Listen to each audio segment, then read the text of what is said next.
Embeera nga basobola okubatenga entambula ya munywanyi waffe gwe bayita Paulo Kafeero abamujjukira obulungi. Embeera nga basobola okubatenga entambula bajjukira embeera ya covid omwaka ogwasobola okubatenga gugwandoza gwalinga gwa mukaaga ebyasobola okubatenga biyitirira ne bagamba nti Paulo Kafeero baagala kubatenga bamusimulayo mu mbeera nti abaana basobola okubatenga beeyawula ebyobugagga basobola okubatenga babitunda kati nga kkooti basobola okubatenga yatudde olunaku lwa ndowooza lwabadde nga lwa Mande kkooti yasobodde okubaate yatudde era embeera we esobodde okubaate ng'etegeeza kkooti yasobodde okubaate nga alamudde omulamuzi n'ategeeza Paulo Kafeero talina mwana n'omu.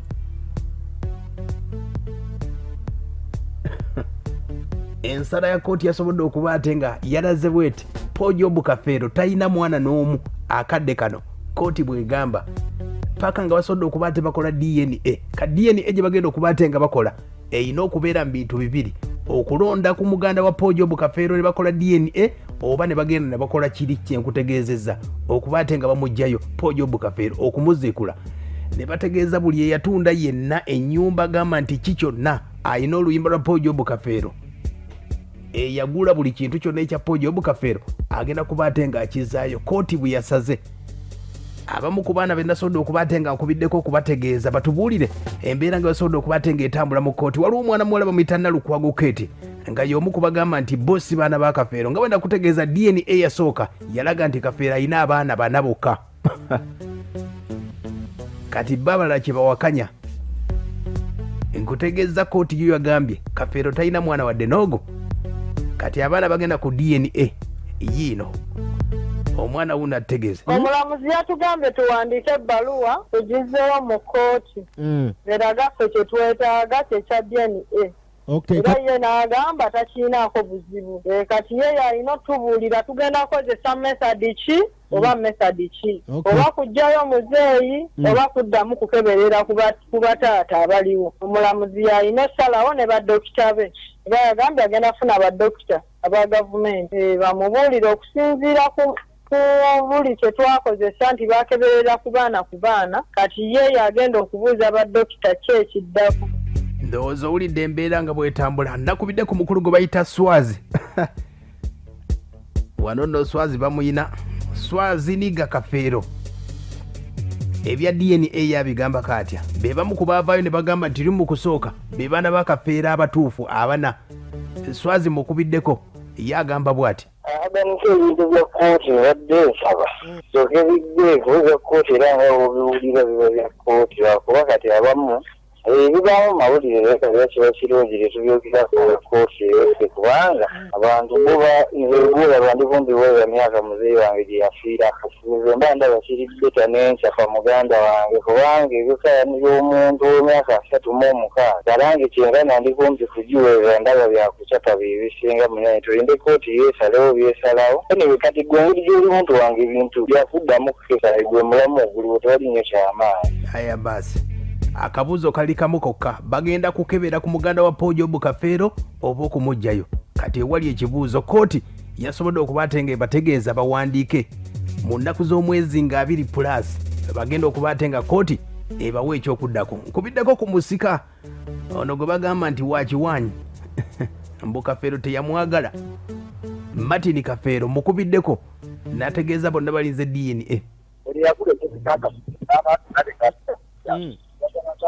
Awo n'alagira abamawulire bakubeeka abawonyinga netumatira tugetayisira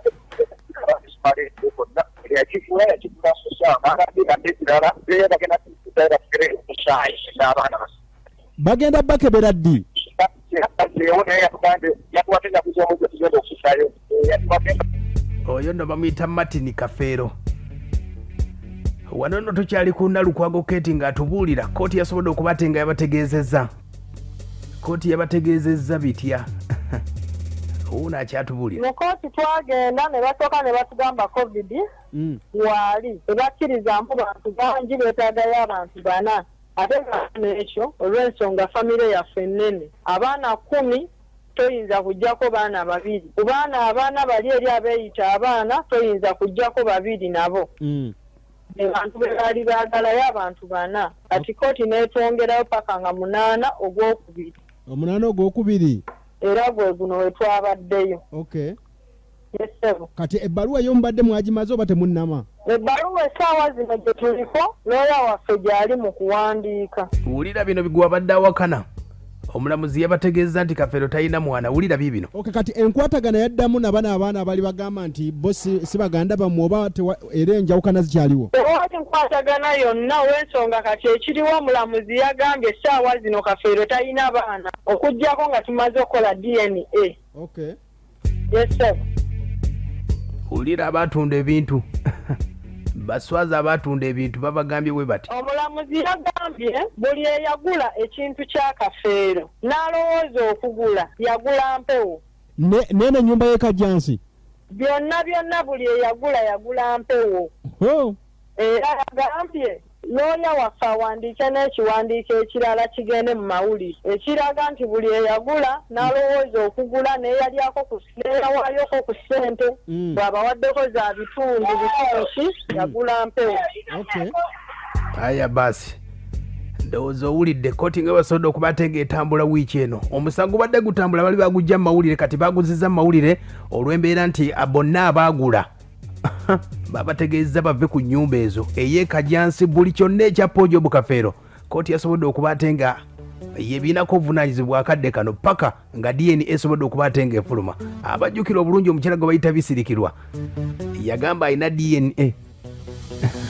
Yagamba atya naye okwegamba obwongo bwabwe okumanya era basiru bwe nazaala ne bagamba ate kaakati Kafeero alabika yali tayagala mukazi ono.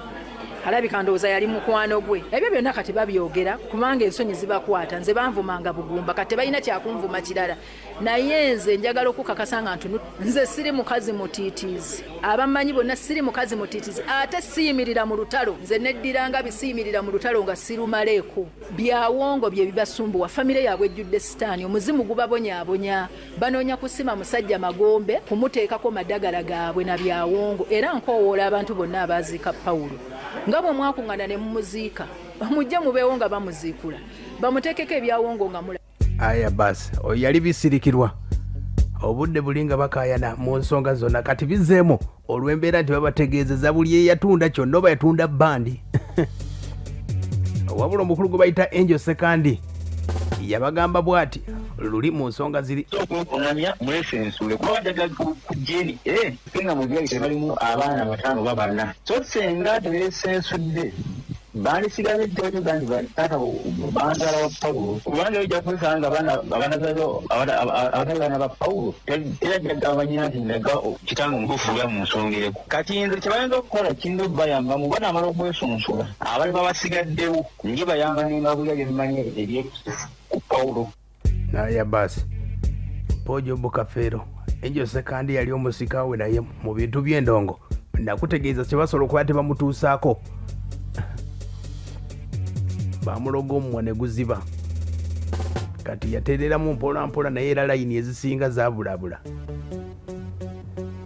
Angel Sekandi bino yabyogera ayina ekyo bayamba Paulo kyankumanze nga Sekandi yangamba gamba banzireko omusika gwe nali njagala balumulanga mu bulamu bw'ensi naye nkibagamba nga baluma waka nimbagamba ne bangamba tatakobi esindete naye nafuula bagatadde okukola ekintu ekyo naye nga omanyiza ebikazi ekiki waite ebbanga ttono nnyo ne badda mu miviro gyabwe ebyatusana okutunga amata g'omusajja oyo nze kyendaba nga Sekandi nanze kuba ekyokulya omukama wange kinnuma era nabagamba ekintu kimu n'omukolo gw'omuveeko okunojjayo mu muyanje ow'amawulire yenna kabi omwana we agenda ku ntaana ya Paulo n'essimu yasigaza ekitiibwa kyo kubanga teyalina yafuna n'omwana gatwala zisinze embuzaale